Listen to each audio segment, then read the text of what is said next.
السلام عليكم ورحمة الله وبركاته. وعليكم السلام ورحمة الله. إن الحمد لله نحمده ونستعينه ونستغفره ونعوذ بالله من شرور أنفسنا وسيئات أعمالنا.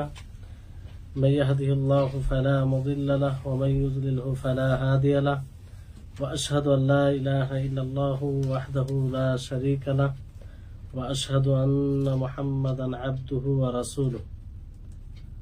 أما بعد رب اشرح لي صدري ويسر لي أمري واحلل عقدة من لساني يفقهوا قولي رب زدني علما رب زدني علما.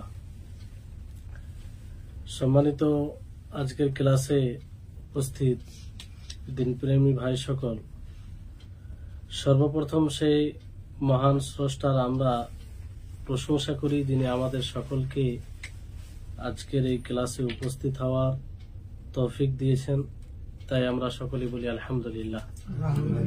তারপরে আমাদের সকলের প্রাণ প্রিয় নবী করিম মুহাম্মদ মুস্তাফা সাল্লাল্লাহু আলাইহি ওয়াসাল্লাম, ওনার উপরে অসংখ্য শান্তির ধারা বর্ষিত হোক। আল্লাহুম্মা সাল্লি আলাইহি আল্লাহুম্মা বারিক আলাইহি। সম্মানিত উপস্থিতিগণ, আজকে ফিকহুত তাহারা তথা পবিত্রতা অর্জনের বিধিবিধান এ বিষয়ে আজকে শেষ পর্ব, প্রায় 24 নম্বর পর্ব আজকে আমরা ক্লাস করতে চলেছি। আর আজকে ইনশাআল্লাহ শেষ হবে তাহারাত বিষয়, যেটা শুরু থেকে ধারাবাহিকভাবে আমরা করে আসছি, আজকে শেষ হবে ইনশাআল্লাহ। আজকের পর্বের বিষয় হচ্ছে যে যারা ঋতুবতী মহিলা ও প্রসবের কারণে যে ব্লাড আসে নিফাস, সেই অবস্থায় তাদের কি করতে হবে, তাদের জন্য কি করণীয়, তারা কোন ধরনের আমল করতে পাবে আর কোন ধরনের আমল করতে পাবে না, এই বিষয় নিয়ে, যেটা অতি গুরুত্বপূর্ণ, প্রত্যেক মহিলাকে জানা উচিত। এর সঙ্গে সঙ্গে আমাদের সকলকেও জানা উচিত, যাতে আমরা নিজ পরিবারের সকলকে আমরা বুঝাতে পারি। তো সর্বপ্রথম বিষয় যে ঋতুবতী মহিলা হোক অথবা প্রসবী মহিলা, অর্থাৎ প্রসবের কারণে যে ব্লাড আসে, যতক্ষণ ব্লাডটা আসে সেই সময় তাদের উভয়ের উপরে সালাত হারাম হয়ে যায়, সালাত আদায় করা হারাম হয়ে যায়, যে ওই অবস্থায় সালাত আদায় করা যাবে না। হায়েজ অর্থাৎ ঋতুবতী মহিলা, নুফাসা বাচ্চা ভূমিষ্ঠ হওয়ার পরে অথবা বাচ্চা নষ্ট হয় তারপরে যে ব্লাডটা আসে, সেই অবস্থায় সালাত আদায় করা যাবে না। আর পবিত্রতা অর্জনের পরে, যে এই ব্লাড আসার পরে যখন পবিত্র হবে, পবিত্র হওয়ার পরে যে তারা এই সালাতের কাজা করবে, কাজাও করতে হবে না, কাজা করতে হবে না। কারণ এই ব্যাপারে হাদিস রয়েছে। আয়েশা রাদিয়াল্লাহু তাআলা আনহা তিনি যখন জিজ্ঞাসা করেন যে মা বালুল হাইদ লা তাকদিস সালাহ, যে হায়েজা ঋতুবতী মহিলা তারা কি সালাত কাজা করবে না, নামাজ কাজা করবে না, তিনাকে জিজ্ঞাসা করা হয় আয়েশা রাদিয়াল্লাহু তাআলা আনহাকে। তখন তিনি বলেন যে কানা ইউসিবুনা যালিকা আলা আহদি রাসূলিল্লাহ সাল্লাল্লাহু আলাইহি ওয়াসাল্লাম ফানু'মার বিকাযাইস সাওমি ওয়া লা নু'মার বিকাযাইস সালাতি, যে রাসূল সাল্লাল্লাহু আলাইহি ওয়াসাল্লামের জামানায় আমরা এই রকম অবস্থায় যখন থাকতাম, কিংবা হায়েজ অথবা নিফাস, তো আমাদেরকে নবী করিম মুহাম্মদ সাল্লাল্লাহু আলাইহি ওয়াসাল্লাম সিয়াম সাধনার হুকুম দিতেন, সিয়াম কাজা করার হুকুম দিতেন, আর সালাত কাজা করার হুকুম দিতেন না। অর্থাৎ এই হায়েজ অবস্থায়, নিফাস অবস্থায়, প্রসবের কারণে যে ব্লাডটা আসে, সেই অবস্থায় না সিয়াম সাধনা করা যাবে না সালাত আদায় করা যাবে। কিন্তু দুটোর মধ্যে পার্থক্য হচ্ছে এটা, যে সিয়াম পরে কাজা করতে হবে, রোজা পরে কাজা করতে হবে যদি সেটা ফরজ সিয়াম থাকে, আর সালাতে কাজা করতে হবে না। এই দুটোর মধ্যে পার্থক্যটা কি? এই দুটোর মধ্যে পার্থক্য কেন করা হয়েছে? পার্থক্য করণের কারণ হচ্ছে যে যেহেতু এই শরীয়ত সহজ, কারো উপরে সাধ্যের বাইরে চাপ করে দেওয়া হয় না, বুঝতে পারলেন? যেমন আল্লাহ তাবারক ওয়া তাআলা বলেন লা ইউকাল্লিফুল্লাহু নাফসান ইল্লা উসাহা, সাধ্যের বাইরে, সাধ্যের অতিরিক্ত আল্লাহ তাবারক ওয়া তাআলা কোনো জিনিস ফরজ করেননি। যদি এই সালাতের কাজা করা এটা জরুরি হতো তো সমস্ত মা ও খালাদের জন্য অসুবিধা হতো কি হতো না? কারণ প্রতি মাসে এই বিষয়টি ঘটে তাদের সাথে, তাদের জীবনের সাথে জড়িয়ে আছে। প্রতি মাসে যদি 6 দিন 7 দিন 6-7 দিনের সালাতের কাজা করে তাহলে তাদের জন্য কঠিন হবে কি হবে না? এমনি তো মানুষের ঠিক সময়ে উপস্থিত সালাত পড়তে ভারী হয়ে যায়, সেটা ঠিক মতো আদায় করে না, অনেক সময় অলস হয়ে যায়, যদিও একটা মুমিনের জন্য এটা কাম্য নয়। তো এইভাবে কাজা করা যদি জরুরি হতো তাহলে ভারী হয়ে যেত। তো এখান থেকে একটা স্পষ্ট হচ্ছে বিষয় যে এই শরীয়ত আসলে সহজ, মানুষের জন্য সহজ করা হয়েছে। আর সিয়াম কাজা এই জন্য করতে হবে যেহেতু বছরে একবার রমজান মাসে শুধু এই বিষয়টি আসে, তাই না? রমজান মাসে ধরেন 6টি 7টি অথবা 8টি এরকম সিয়াম ছুটে গেলে পরে এটা কাজা করা যাবে, কোনো সমস্যা নেই, পুরো বছর সুযোগ থাকছে, তাই না? তাহলে এটা একটা বিষয় স্পষ্ট হলো। দ্বিতীয় বিষয় হচ্ছে যে এই অবস্থায় তারা কোরআন পড়তে পারবে কি পারবে না। তো এই ব্যাপারে ওলামায়ে কেরাম বিদ্বান গুণের ভিন্ন ভিন্ন মত রয়েছে। যে অনেক ওলামা, কিছু বিদ্বান গুণ বলেছেন যে না, এই অবস্থায় তারা কোরআন পড়তে পারবে না। কিছু ওলামাগণ বলেছেন যে না, এই অবস্থায় কোরআন পড়তে পারবে, জায়েজ, পড়া যাবে। যেটা রাজে উত্তম মত সেটা এটাই যে এই অবস্থায় কোরআন পড়তে পারে, কারণ এই ব্যাপারে বিশুদ্ধ এরকম কোন হাদিস কিংবা কোন এরকম রাসূল সাল্লাল্লাহু আলাইহি সাল্লামের বাণী প্রতীয়মান নেই, এটা মানে সুস্পষ্ট নেই, যা দ্বারা এটা বোঝা যাবে যে এই অবস্থায় তারা কোরআন পড়তে পারে না, বুঝতে পারলেন? তো এই জন্য সঠিক মত এটাকেই প্রাধান্য দিয়েছেন। তারপরে অনেক শেখুল ইসলাম ইবনে তাইমিয়া রাহিমাহুল্লাহ তিনি বলেন যে এই অবস্থায় তারা যে কোরআন পড়তে পারবে না এরকম কোনো দলিল নেই, এরকম কোনো সুন্নাহ থেকে দলিল নেই, ফলে তারা পড়তে পারে। কিন্তু একটি দলিল আছে, যে হাদিসে বলা হয়েছে যে লা তাকরাউল হায়দ ওয়ালাল জুনুব শাইআম মিনাল কোরআন, যে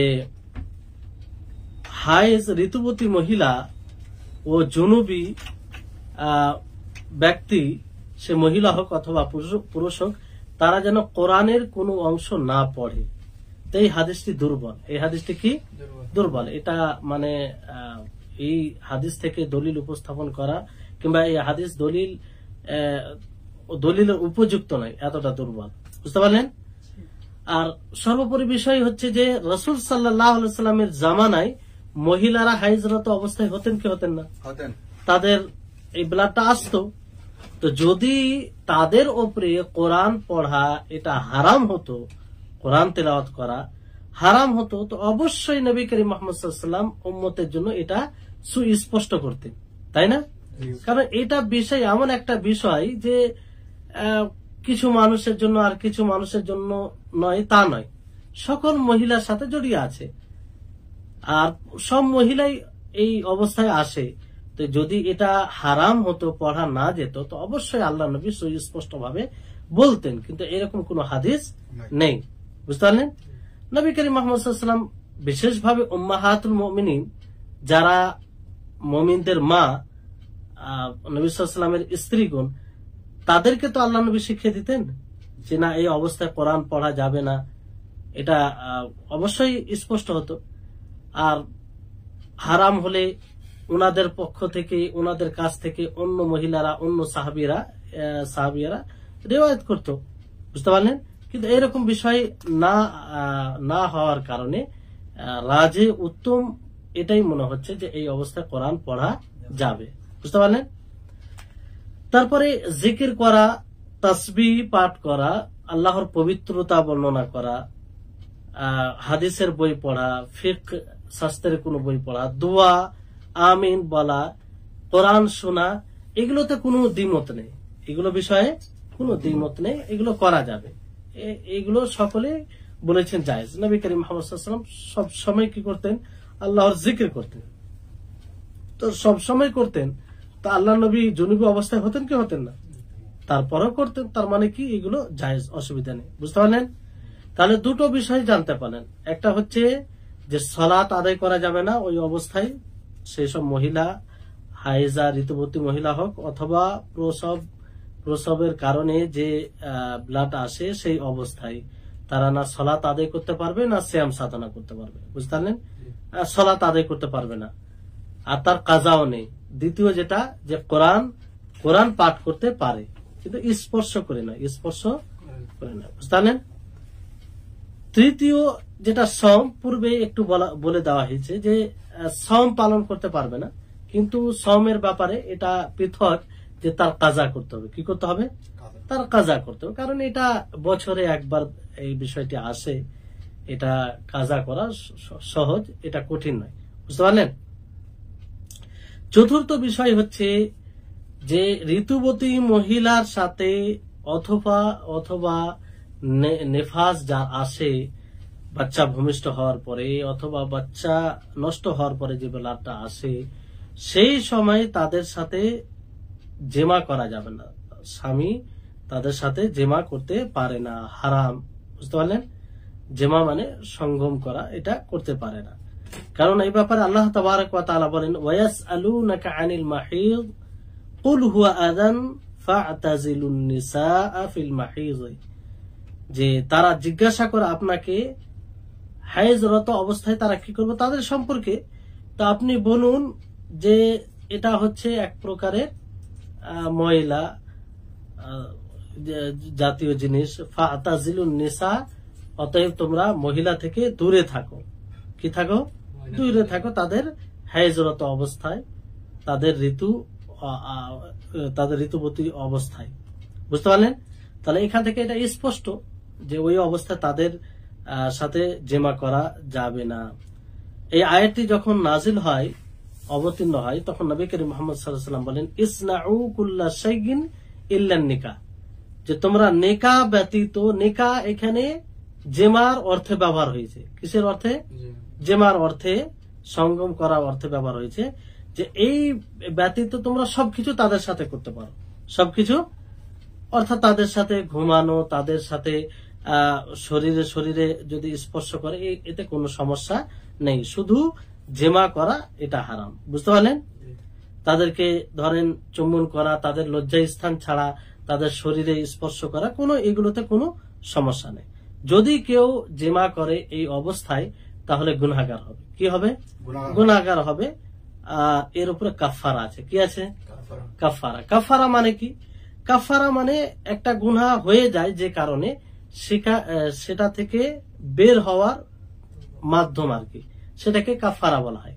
তো যদি কোনো ব্যক্তি এই অবস্থায় জেমা করে নেই স্ত্রীর সাথে, তাহলে তাকে কাফারা দিতে হবে। কি দিতে হবে? কাফারা দিতে হবে। তো 1 দিনার অথবা অর্ধ দিনার, 1 দিনার অথবা অর্ধ দিনার, আর 1 দিনার প্রায় 4 গ্রাম 15 এরকম আসে 1 দিনারে। তো অর্ধ যদি করেন তো 2 গ্রাম 7.5 পয়েন্ট এরকম আসে। তো এতটার মূল্য যতটা হবে, সেই মূল্যটা কি করতে হবে? সাদকা করতে হবে। কিন্তু আমাদের সমাজে অনেকে আছে যে এগুলো করে নেই, কোনো সমস্যা নেই, মানে না তার এটা প্রয়োজন পড়ে যে কাফারা দিই, কিছুই মনে করে না। অথচ এইটা শারীরিক দিক দিয়েও অনেক ক্ষতিকর। এটা তো শরীয়তে একটা আপত্তিকর বিষয়, এটা হারাম, গুনাহ হবে। আর এটা হতে গেলে তাকে কাফারা দিতে হবে, কাফারা না দিলে গুনাহ থেকেই যাবে। তো কাফারা দিলে অবশ্যই আল্লাহ তাআলা ক্ষমা করে দিবেন, আর এই জন্যই কাফারা বলা হয়। তো বিষয়টি হচ্ছে এটা, যে এই সময় তাদের সাথে জেমা করা যাবে না। যদি কেউ করে নেই, তাহলে তার থেকে বের হওয়ার পথ হচ্ছে যে সে সাথে সাথে তওবাও করবে। কাফারা যখনই দিবে মানুষ, যে কোনো গুনাহের কাফারা হোক না কেন, কাফারার সাথে সাথে মানুষ তওবাও করবে। তো তওবা করবে এবং কাফারা দিবে, কি করবে। আর কাফারা কতটা, যে 1 দিনার অথবা অর্ধ দিনার। অনেকেই বলেছেন যদি ব্লাড খুব বেশি আসে ওই সময় তাদের সাথে জেমা করে তাহলে তাদেরকে পুরো 1 দিনার দিতে হবে, কিছু কিছু ওলামা বলেছেন। আর যখন কম ব্লাড আসবে, হয়তো সামান্য আসছে, সেই সময় যদি তাদের সাথে জেমা করে তাহলে অর্ধ দিনার দিতে হবে, বুঝতে পারলেন। তো যাই হোক, মানে 1 দিনার অর্ধ দিনার দুটোর মধ্যে একটা দিলেই যথেষ্ট হবে। যদি এই ব্লাড আসা বন্ধ হয়ে যায়, বন্ধ হয়ে যাওয়ার পরে পরে কি ওদের সাথে জমা করা যাবে, তার স্বামী তাদের সাথে জমা করতে পারবে বন্ধ হয়ে যাওয়ার পরে পরে? না। কি জরুরি হবে, পবিত্র গোসল করতে হবে, গোসল করে পবিত্র হবে, তারপর তাদের সাথে জমা করতে পারবে। কিন্তু আমাদের এলাকায় অনেকেই দেখবেন যে পার্থক্য করে না, অনেকেই ভাবে যে বন্ধ হয়ে গেছে, ব্লাড আসা বন্ধ হয়ে গেছে, তার মানে সে পবিত্র হয়ে গেছে, আর গোসল করার প্রয়োজন মনে করে না, ভাবে যে একবারেই গোসল করব। হ্যাঁ, এরকমটা বিষয় মনে করে। অনেকেই হয়তো বেঁচে থাকা যারা একটু সতর্কতা অবলম্বন করে তারা এটা করে, এটাও ভুল। পুরো পবিত্রতা অর্জন করতে হবে, গোসল করতে হবে, তারপর জেমা করতে পারে, বুঝতে পারলেন। কারণ আল্লাহ তাবারক ওয়া তাআলা কি বলেছেন, ওয়ালা তাকরাবুহুন্না হাত্তা ইয়াতহুরনা, যে তোমরা তাদের নিকটে হইও না যতক্ষণ পর্যন্ত তারা পবিত্রতা অর্জন না করবে। পুরো গোসল করে পবিত্র যতক্ষণ না হবে ততক্ষণ পর্যন্ত তোমরা তাদের নিকটে হইও না। আর তারপরে আল্লাহ তাআলা বলেছেন ফাইদা তাতাহারনা, যখন তারা পবিত্রতা অর্জন করবে, যখন তারা পবিত্রতা অর্জন করবে অর্থাৎ গোসল করবে। কি করবে, গোসল করবে। ফাতুহুন্না মিন হাইসু আমারাকুমুল্লাহ, তাহলে তোমরা তাদের কাছে এসো যেমন ভাবে আল্লাহ তাবারক ওয়া তাআলা তোমাদেরকে আদেশ দিয়েছেন। তো বিষয়টি হচ্ছে যে এক কথায় যে তারা যখন গোসল করবে ব্লাড আসা বন্ধ হয়ে যাবে, বন্ধ হয়ে যাওয়ার পরে গোসল করে নিবে, পুরো পবিত্র হয়ে যাবে, তখন তাদের সাথে জেমা করতে পারবে, বুঝতে পারলেন। তাহলে তৃতীয় চতুর্থ বিষয় হলো। পঞ্চম বিষয় হচ্ছে যে এই অবস্থায় তারা তাওয়াফ করতে পারে না। কি করতে পারে না, তাওয়াফ করতে পারে না, তাদের উপরে তাওয়াফ করা হারাম হয়ে যায়। বাকি যেগুলো হজের আরো বিভিন্ন বিধান আছে সেগুলো পালন করতে পারে, বুঝলেন, যেমন সাই করা, হ্যাঁ, অনুরূপ ভাবে জিমার, রমিউল জিমার যেটা পাথর নিক্ষেপ করা, তারপর আরাফার ময়দানে অবস্থান করা, এতে কোনো অসুবিধা নেই, এগুলো সব পালন করবে।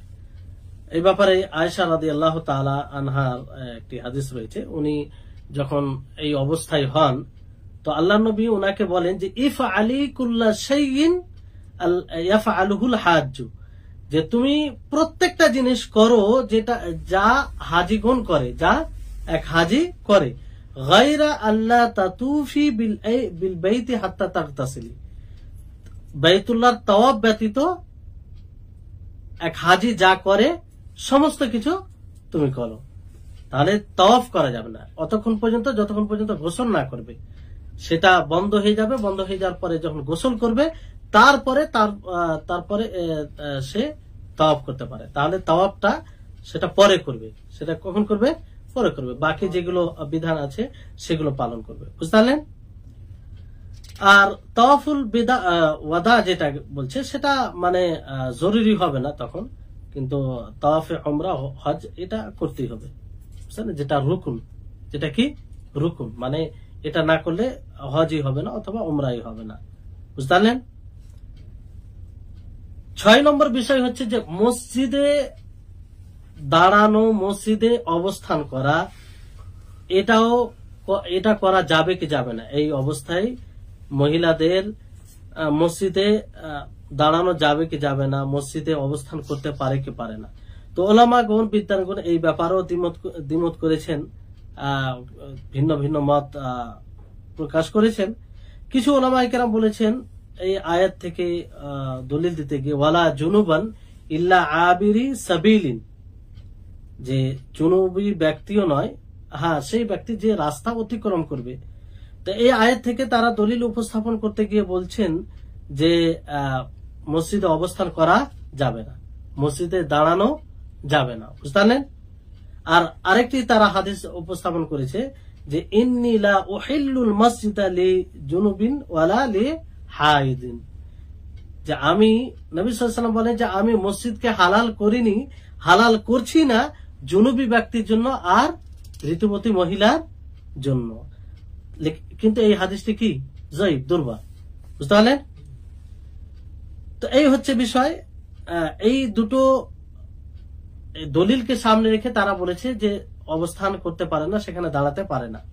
কিন্তু এক অন্য দল ওলামা গণের মধ্যে তারা বলেছেন যে না, মসজিদে তারা অবস্থান করতে পারে, দাঁড়াতে পারে প্রয়োজনে, আর এটাই উত্তম, এটাই উত্তম। কারণ হচ্ছে যে এই ব্যাপারে বিশুদ্ধ কোনো দলিল নেই, বিশুদ্ধ কোনো দলিল নেই যে দলিল দ্বারা এটা সাব্যস্ত হবে যে তারা মসজিদে কোনোভাবেই যেতে পারবে না, বুঝতে পারলেন? কারণ এটাই এমন বিষয় যে এটা হতেই থাকে, আর এর থেকে বাঁচা খুব মুশকিল। তো মানে যেতে পারে, উত্তম মত অনুযায়ী এটাই। আর আয়েশা রাদিয়াল্লাহু তাআলা আনহা, তিনার কি অবস্থা হতো? তিনিও এই অবস্থায় থাকতেন। আর এই জন্য আল্লাহ নবী মুহাম্মদ সাল্লাল্লাহু আলাইহি ওয়াসাল্লাম ওনাকে কি বলেন যে ইফআলি কুল্লা শাইইন ইয়াফআলুহুল হাজ্জু, যে একজন হাজী যা করে তুমি তাই করো, শুধু তাওয়াফ ছাড়া। তাওয়াফ তখনই করবে যখন তুমি গোসল করবে, আশা বন্ধ হবে, পবিত্র হয়ে যাবে, তখন তাওয়াফ করবে। এখানে যদি মসজিদে অবস্থান করা এটা না জায়েজ হতো, সঠিক না হতো, তা আল্লাহ নবী অবশ্যই বলতেন, তাই না? এখানে আল্লাহ নবী শুধু তাওয়াফের কথা মানা করলেন যে তাওয়াফ করবে না, বাকি সবকিছু করবে। তো যে তাওয়াফ রয়েছে, সাই করা বলেন কিংবা আশেপাশে যেগুলো আরো বিষয় রয়েছে, সব তো মসজিদে অতিক্রম করতে হয়। তো অবশ্যই যদি এটা মানে নাজায়েজ হতো তো নবী করিম মুহাম্মদ সাল্লাল্লাহু আলাইহি ওয়াসাল্লাম এটা স্পষ্ট করতেন। তো আল্লাহ নবী এই হাদিসে শুধু তাওয়াফ থেকে নিষেধ করেছেন, বাকি অন্য কিছু বলেননি, বুঝতে পারলেন? তারপর আরো এক হাদিস রয়েছে, যে হাদিসে বলা হয়েছে যে একজন কোন সাহাবিয়া তার রাসূল সাল্লাল্লাহু আলাইহি ওয়াসাল্লামের নিকটে আসে, সেই ইসলাম গ্রহণ করে, আর তার মসজিদে একটা তাঁবু তৈরি করেছিল যেখানে থাকবে আর কি, অথবা মানে ছোট ঘর, একটি ছোট ঘর, এটা কিছু সময়ের জন্য। তো এটা স্পষ্ট যে একজন মহিলা থাকলে সে হাইজ তার হবে কি হবে না, স্বাভাবিক এটা হবে। কিন্তু আল্লাহ নবী তাকে জিজ্ঞাসা করেননি, আল্লাহ নবী তাকে জিজ্ঞাসা করেন যে তুমি কি এমন বয়সে পৌঁছে গেছো যে বয়সে তোমার আর হাইজ এই ব্লাডটা আসে না, এরকম কথা জিজ্ঞাসা করেন। তার মানে কি যে এতে কোনো অসুবিধা নেই, এতে কোনো সমস্যা নেই। যদি সমস্যা হতো তা আল্লাহ নবী অবশ্যই বলতেন যে তুমি যদি এই বয়সে থাকো যে তোমার হাইজ আসছে, এই ব্লাডটি আসে, তাহলে তুমি মসজিদে অবস্থান করতে পারবে না। তো আল্লাহ নবী এরকম কিছু জিজ্ঞাসা করেননি। তো আল্লাহ নবীর এই বিস্তারিত জিজ্ঞাসা না করাটাই হচ্ছে দলিল যে এতে কোনো অসুবিধা নেই। তারপরে 7 নম্বর বিষয় হচ্ছে যে এই অবস্থায় তাদেরকে তালাক দেওয়া যাবে না। কি দেওয়া যাবে না? যখন তারা ঋতুবতী অবস্থায় থাকবে, তাদের মাসে যেটা ব্লাড আসে, হাইজের ব্লাড যাকে বলা হয়, সেই অবস্থায় তাদেরকে তালাক দেওয়া যাবে না, না নিফাস অবস্থায় তাদেরকে তালাক দেওয়া যাবে, বুঝতে পারলেন? কারণ আল্লাহ তাবারক ওয়া তাআলা বলেন ইয়া আইয়ুহান নাবিয়্যু ইযা তাল্লাকতুমুন নিসা ফাতাল্লিকুহুন্না লিইদ্দাতিহিন্না, যে হে নবী যখন মহিলাদেরকে, স্ত্রীগণকে তালাক দিবে, ফাতাল্লিকুহুন্না, তো তুমি তাদেরকে তালাক দিবে লিইদ্দাতিহিন্না, তাদের ইদ্দতে, তাদের ইদ্দতে মানে পবিত্র থাকা অবস্থায়।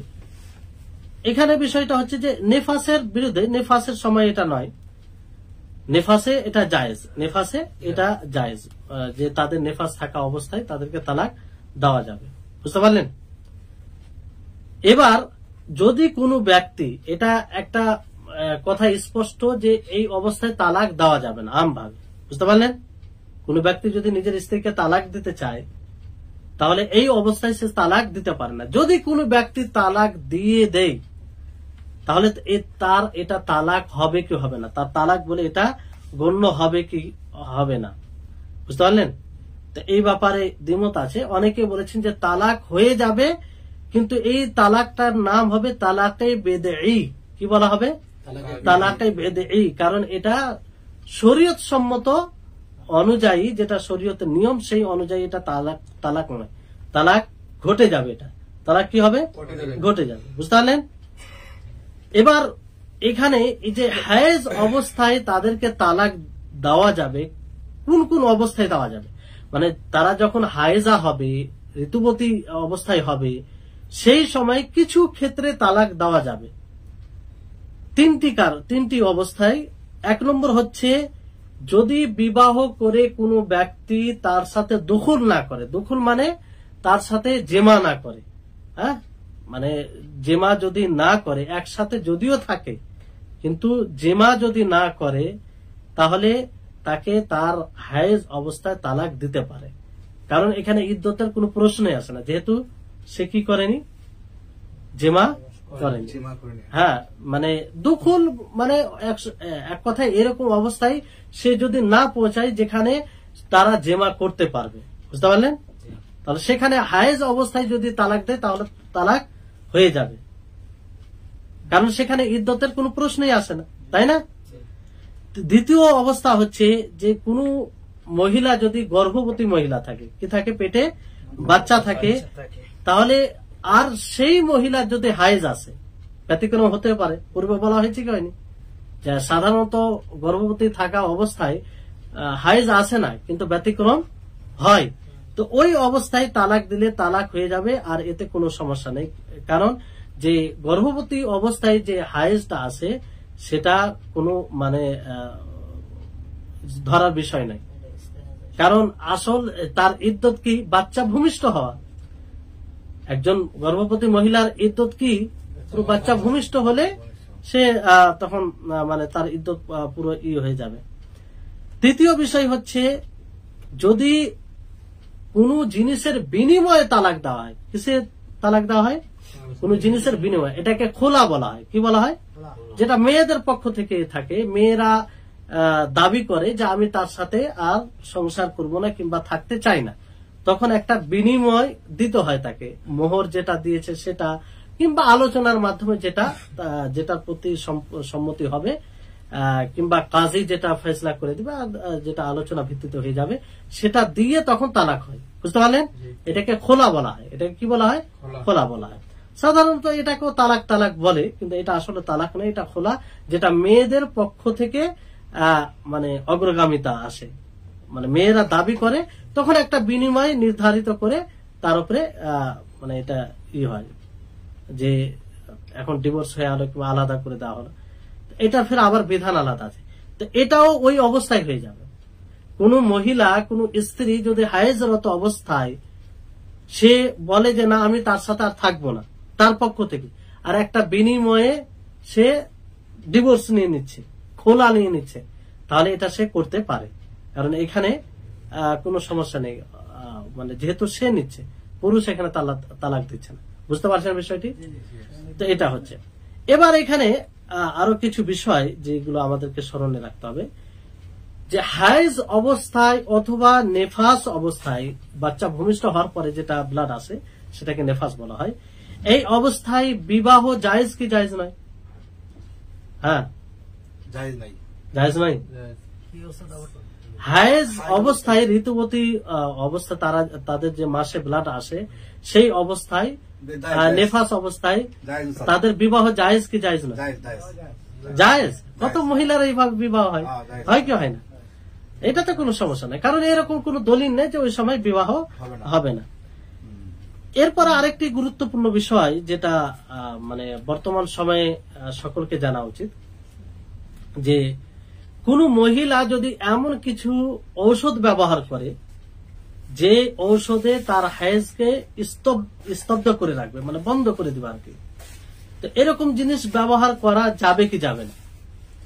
যে কোন মহিলা চাইছে যে আমি ঔষধ ব্যবহার করে এই মাসে যাতে ব্লাডটা না আসে, এটা করা যাবে কি যাবে না? এটা জায়েজ, তবে কয়েক শর্তে জায়েজ আছে। মানে একদম মুতলাক ভাবে বলা যাবে না যে এটা একদম জায়েজ, মানে দুটো শর্ত আছে, দুটো শর্ত যদি পাওয়া যায় তাহলে জায়েজ। একটা হচ্ছে যে তাতে যেন ক্ষতি না হয়, কি না হয়, ক্ষতি না হয়। যদি জারার হয়, ক্ষতি হয়, তাহলে এটা করা যাবে না। কারণ ইসলামের একটি নীতিমালা আছে যেটা আল্লাহ নবী সরাসরি বলেছেন, লা জারারা ওয়ালা জিরার। এটা খুব গুরুত্বপূর্ণ হাদিস। এটা হাদিসও এবং ফাকিহগণ এই হাদিসটাকে একটা নীতি হিসাবে ইসলামের মানে এক অতুলনীয় নীতি হিসাবে গণ্য করেছেন, যে কোন সময় নিজের ক্ষতি করা যাবে না এবং অপরেরও ক্ষতি করা যাবে না। তো যদি ক্ষতি হয় তাতে, তাহলে এটা করা জায়েজ হবে না।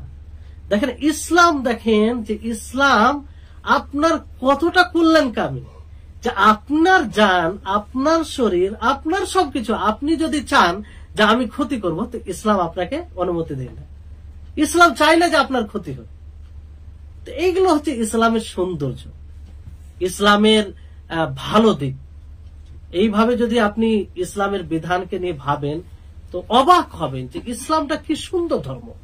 এমনি বলেনি আল্লাহ তাআলা, ইন্নাদ-দীনা ইনদাল্লাহিল ইসলাম, যে ইসলাম ধর্ম আল্লাহর নিকটে মনোনীত ধর্ম, প্রিয় ধর্ম। এটাকে আল্লাহ তাআলা বাছাই করেছেন। অনেক ধর্ম আছে, কিন্তু সমস্ত ধর্মের মধ্যে উত্তম ধর্ম, যেটা গ্রহণযোগ্য ধর্ম, সেটা কি? ইসলাম। তো এটা হচ্ছে যে ক্ষতির আশঙ্কা থাকলে সেটা করা যাবে না। দ্বিতীয় হচ্ছে যে স্বামীর অনুমতি থাকতে হবে। কার অনুমতি থাকতে হবে? স্বামীর অনুমতি থাকতে হবে। স্বামী যদি অনুমতি না দেয় তাহলে কোন স্ত্রী এটা করতে পারে না। এই দুটি শর্ত যদি পাওয়া যায় তাহলে করা যাবে, কোনো অসুবিধা নেই। বুঝতে পারলেন? দ্বিতীয় বিষয় যে এমন ওষুধ ব্যবহার করা যে ওষুধের কারণে আরো এই ব্লাডটি আসবে, যে ওষুধ ব্যবহার কারণে আরো এই ব্লাডটি আসবে, এরকম ওষুধ ব্যবহার করা যাবে কি যাবে না? ধরেন যে কোন মহিলার ব্লাড হয়তো আসে না নিয়মিত, কিংবা কারো আসছে নিয়মিত, তারপরে হয়তো অতিরিক্ত এটাকে করার জন্য সে ওষুধ ব্যবহার করতে চাইছে, তো এটা জায়েজ কি জায়েজ না? এটাও জায়েজ, শর্ত সহ। এক নম্বর শর্ত হচ্ছে যে এই ওষুধ ব্যবহার করা তার যেন হিলা না বানানো হয়, মানে বাহানা কিংবা অজুহাত, মানে এটা দ্বারা সে যেন শরীয়তের কোন বিধান থেকে বাঁচানো উদ্দেশ্য না হয়। মানে আমি যেমন কোন মহিলা চাইছে যে সামনে রমজান মাস আসছে, তো এই ওষুধ খেয়ে এই হাইজের ব্লাডটা আসবে, তখন আমি আমার এই রমজান মাসে আর সিয়াম রাখতে হবে না, যদিও পরে কাজা করতে হবে, ও চাইছে যে আমি পরে কাজা করবো, তো এটা জায়েজ হবে? হবে না। এইরকম বাহানা বানিয়ে যদি কেউ ওষুধ ব্যবহার করে, কিংবা সালাত তার পক্ষে ভারী হচ্ছে, তো ওষুধ খেয়ে মনে করছে যে ব্লাডটা চলে আসুক, তাহলে আমি একটু আরাম করবো, বিশ্রাম করবো, সালাত থেকে যতদিন আসবে ততদিন আমি সালাত পড়বো না, তো এইরকম যদি উদ্দেশ্য থাকে তাহলে এটা জায়েজ নয়, এটা জায়েজ নয়। বুঝতে পারলেন? দ্বিতীয় বিষয় হচ্ছে যে এখানেও স্বামীর অনুমতি থাকতে হবে। কার অনুমতি থাকতে হবে? স্বামীর অনুমতি থাকতে হবে। তাহলে এই দুটি শর্ত পাওয়া গেলে কোনো অসুবিধা নেই, এটা করা যাবে। তৃতীয় বিষয় হচ্ছে যে এখানে যদি কোনো পুরুষ স্বামী স্ত্রীর সাথে সহবাস করে, কি করে? সহবাস মানে জেমা করে, আর স্ত্রী হাইজরত অবস্থায় থাকে। কি অবস্থায়? হাইজরত মানে ঋতুবতী অবস্থায় থাকে, যেমন পূর্বে বলা হলো। এখানে কাফারা কাকে দিতে হবে? পুরুষকে কাফারা দিতে হবে না স্ত্রীকে কাফারা দিতে হবে? পুরুষকে কাফারা দিতে হবে, এটা তো সকলেই জানে। কিন্তু স্ত্রীকে কাফারা দিতে হবে না, এটা কোথা থেকে এলো? দলিল কি যে স্ত্রী কাফারা দিবে না? আল্লাহ নবী সাল্লাল্লাহু আলাইহি সাল্লামের সময় এক ব্যক্তি গ্রাম অঞ্চল থেকে আয়সা যে বলছিল আমি তো শেষ হয়ে গেছি, আমি ধ্বংস হয়ে গেছি, তখন বলে সে তুমি কি করছো? আমি তো আমার রমজান মাসে আমার স্ত্রীর সাথে। এটা তো বড় কাফারার হিসাব চলে গেল। এটা তো রমজান মাসে যেটা কাফারায় মোগাল্লাজা, সেটা এইটা কাফারা যে তাদের হায়েজরত অবস্থায় তাদের সাথে যদি কোনো স্বামী জেমা করে, তো পুরুষকে তো কাফারা দিতে হবে, এটা সকলেই জানে। তো স্ত্রী কারো কাফারা দিবে না, এটা দলিল কি? পৃথক করার কারণ কি? তো বিষয়টি হচ্ছে যদি সেই কাজে, সেই জেমাতে স্ত্রী সন্তুষ্ট থাকে, তারও চাহিদা থাকে, সে কিছু বাধা না দেয়, তাহলে তাকে কাফারা দিতে হবে।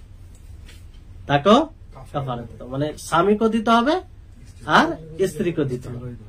যদি তার পক্ষ থেকে কোনো বাধা না থাকে, সে সন্তুষ্ট ভাবে তাতে শরিক হয়। আর এক আছে স্বামী হয়তো জোর করছে, তার উপরে প্রেসার করছে, ফলে সে যদিও মানে চাই না, কিন্তু ওই রকম যেহেতু স্বামীর কারণে সে জোরালো ভাবে কিছু বলতে পারে না, কিন্তু তার হৃদয় চায় না, সে এটাতে অসন্তুষ্ট। তা এইরকম অবস্থা হলে তাকে দিতে হবে না। কিন্তু যদি সে এটাকে সন্তুষ্ট চিত্তে গ্রহণ করে এই কাজে সে শরিক হয়, তাহলে তাকেও কাফারা দিতে হবে। বুঝতে পারলেন? তারপরে বিষয় হচ্ছে যে যদি কোনো স্বামী স্ত্রীর সাথে সহবাস করে তার লজ্জা স্থান ছাড়া, যেহেতু স্ত্রীকে তার মানে মালিকানায় সে যেভাবে ইচ্ছা তার থেকে সে মানে উপভোগ করতে পারে, সে মানে নিজেকে তৃপ্তি করতে পারে। তো এবার যদি কোনো স্বামী স্ত্রীর তার লজ্জা স্থান ছাড়া তার সাথে সঙ্গম করে, আর সেই স্ত্রী হাইজরত অবস্থায় আছে, তাহলে এখানে গোসল তার উপরে ফরজ হবে না। গোসল অতক্ষণ পর্যন্ত ফরজ হবে না যতক্ষণ পর্যন্ত বীর্যপাত না হবে। বীর্যপাত হলে গোসল করতে হবে পুরুষকে। বুঝতে পারলেন? আর যদি বীর্যপাত মানে বীর্যপাত মহিলার হোক আর না হোক, কিংবা মহিলার যদি এরকম ভাবে বীর্যপাত হয় কিংবা এই অবস্থায় স্বপ্ন দোষ হয়, তাহলে তার জন্য এটা মুস্তাহাব হবে, উত্তম হবে যে গোসল করবে। কি করবে? গোসল করবে। যদিও সে নাপাক অবস্থায় অলরেডি আগে থেকে নাপাক আছে, হাইজরত অবস্থায় থাকা, কিন্তু এটা যেহেতু আর এক মানে আমল হয়ে যাচ্ছে, ফলে তার জন্য মুস্তাহাব হবে, উত্তম হবে কি? গোসল করা। বুঝতে পারলেন? গোসল করে নিবে, তারপরে আবার তো হাইজ সে মানে নতুন কিছু যে আমল করতে পাবে এই জন্য তা নয়, কিন্তু উত্তম হবে তার জন্য গোসল করা। পুরুষের জন্য না হারাম নয়, পুরুষের জন্য তার লজ্জা স্থান ব্যতীত তার জন্য জায়েজ, সে যেমন তার উপকৃত হতে পারে লজ্জা স্থান বাদ দিয়ে। বুঝতে পারলেন? তো তার বীর্যপাত হলে তাকে গোসল করতে হবে, পুনরায় সে জুনুবির মতো হয়ে গেল, তাই না? এখানে মহিলার বিষয় আসছে যে মহিলা তো অলরেডি নাপাক হয়ে আছে যেহেতু হাইজরত অবস্থায়। তো এবার যদি সঙ্গমের কারণে তার বীর্যপাত কোনভাবে হয়ে যায়, কিংবা ওই অবস্থায় তার কি হয়, স্বপ্নদোষ হয় মহিলা, তো তার উচিত হবে, মুস্তাহাব হবে, উত্তম হবে তার জন্য যে সেও গোসল করবে। কি করবে? গোসল করবে। বুঝতে পারলেন? এবার বিষয়টি আরেকটি বিষয় যেটা এখানে আসে, যে ধরেন যে হায়েজা থেকে, ঋতুবতী মহিলা থেকে ব্লাড যেটা আসে সেটা বন্ধ হয়ে গেছে, সে গোসল করেনি। বুঝতে পারলেন? সে গোসল করেনি, তো তার জন্য হারাম হয়ে যায়। মানে তার জন্য হারামই থাকে যেগুলো পূর্বে থেকে হারাম, মানে সবকিছু যেগুলো হারাম ছিল সেটা মানে জায়েজ হয়ে যায়। মানে যতক্ষণ পর্যন্ত সে গোসল না করবে ততক্ষণ পর্যন্ত তার জন্য হারামই থাকে, কিন্তু একটা জিনিস তার জন্য জায়েজ হয়ে যায়, সেটা কি? সিয়াম। ওই অবস্থায় সিয়াম রাখতে পারে কি পারে না? সিয়াম রাখতে পারে। সালাতের জন্য তো গোসল করতে হবে। বাকি অন্য জিনিস, সালাত কেউ যদি মনে করে না আমি গোসল করিনি, তো সালাতটা পড়ে দিই, সালাতের সময় হয়ে গেছে, পড়তে পারে? পড়তে পারে না। অনুরূপ ভাবে আরো যে বিষয় যেগুলো রয়েছে, তাওয়াফের বিষয় রয়েছে, এগুলো করতে পারে না। বুঝতে পারলেন? কিন্তু সিয়াম রাখতে পারে। কি রাখতে পারে? সিয়াম রাখতে পারে। তারপর যদি হায়েজা মহিলা পাক হয়, পবিত্রতা অর্জন করে, আর সে মানে তার হায়েজ আসা বন্ধ হয়ে গেছে, হায়েজের ব্লাড আসা বন্ধ হয়ে গেছে, কিন্তু সে পানি পাচ্ছে না। কি পাচ্ছে না? পানি পাচ্ছে না, যে পানি দ্বারা সে গোসল করবে, পবিত্র হবে। কিংবা পানি পাচ্ছে, পানি আছে তার কাছে, কিন্তু পানি ব্যবহার করতে সে সক্ষম নয়, কোনো কারণে, হয়তো অসুস্থ আছে কিংবা শরীরে কোনো আঘাত আছে, যে কোনো বৈধ মানে শরীর সম্মত কারণে সে পারছে না, তো সে কি করবে? তায়াম্মুম করবে। সে কি করবে? তায়াম্মুম করবে। তায়াম্মুম করে সে বাকি সবকিছু করতে পারবে। আর যখনই পানি সে পেয়ে যাবে, পানি পাওয়া মাত্রই আবার সে কি করবে, গোসল করবে। আর যেগুলো তায়াম্মুম করে আমল করে নিয়েছে ওটা আর মানে আবার পড়তে হবে না, ওটা সঠিক হবে। বুঝতে পারলেন? তাহলে এই হচ্ছে মহিলাদের বিশেষ তাদের সাথে জড়িত এগুলো বিষয়, যেগুলো বিশেষভাবে তাদেরকে এবং পুরুষদেরকেও বোঝা উচিত, যাতে তাদেরকে শিক্ষা দিতে পারে। তো আলহামদুলিল্লাহ আমরা প্রায় 24টি পর্বে তাহারাত আমরা কিভাবে পবিত্রতা অর্জন করব ধারাবাহিকভাবে পড়লাম, জানলাম। আশা করি আমরা সকলেই এর দ্বারা উপকৃত হয়েছি। আল্লাহ তাবারক ওয়া তাআলার নিকটে দোয়া করি আল্লাহ যেন আমাদের সকলকে সকলের জ্ঞানে বৃদ্ধি দান করেন। আর এই যে এগুলো আমরা ধারাবাহিকভাবে পড়লাম সেটা যেন আমাদের সফলতার ইহকালের ও পরকালের সফলতার একটি অন্যতম কারণ হয়ে ওঠে। আর সর্বোপরি এসব বিষয় যতটুকু আমরা জানলাম এটা যেন স্মরণে থাকে। তো ইনশাআল্লাহ আগামী এতে ক্লাস হবে সালাত সম্পর্কে। কি সম্পর্কে? সালাত সম্পর্কে। এইরকম ভাবে ধারাবাহিক শুরু হবে ইনশাআল্লাহ। আশা করি আপনারা যেমন ভাবে গুরুত্ব দিয়ে পড়ছিলেন সেভাবে আগামী ক্লাসে গুরুত্ব দিয়ে পড়বেন। আল্লাহ তাবারক ওয়া তাআলা আমাদের সকলকেই ভালো কাজে তৌফিক দান করুন। ওয়া আখিরু দাওয়ানা আলহামদুলিল্লাহি রাব্বিল আলামিন। আসসালামু আলাইকুম ওয়া রাহমাতুল্লাহি ওয়া বারাকাতুহু।